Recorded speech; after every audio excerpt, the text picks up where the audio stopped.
Most of our electricity comes from our ability to convert this black rock into this. It's quite a process. First, we have to find coal under the earth in large enough quantities to make it actually worth mining out of the ground. This whole first phase is dangerous and complicated, so it's highly engineered and mechanized. Also, it takes a lot of water. Once we bring these huge amounts of coal out of the ground, we then have to ship the coal to power plants. Shipping it can actually be more expensive than mining it. Coal moves mostly by railroad, but it's also carried on barges and trucks. This all takes an incredible amount of money and work, but we're just getting started. Coal comes from the ground as rocks, but it has to be pulverized into a fine powder in order to burn efficiently. Once it catches on fire, however, this powder generates a lot of heat. That heat is used to boil water to create steam. The steam is used to power turbine engines that spin magnets inside of a copper coil.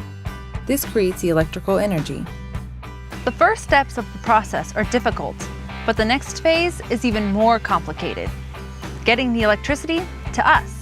You can't store large amounts of electricity. You have to keep it moving. So it's routed over long distances through high-voltage transmission lines held up by the tall metal towers you see around the countryside. The problem is that in order to keep the electricity from losing power over the long distances, the voltage has to be stepped up with transformers to levels far too powerful for home usage. So transformers are also used to step down the power to lower the voltage to make it safe inside our homes.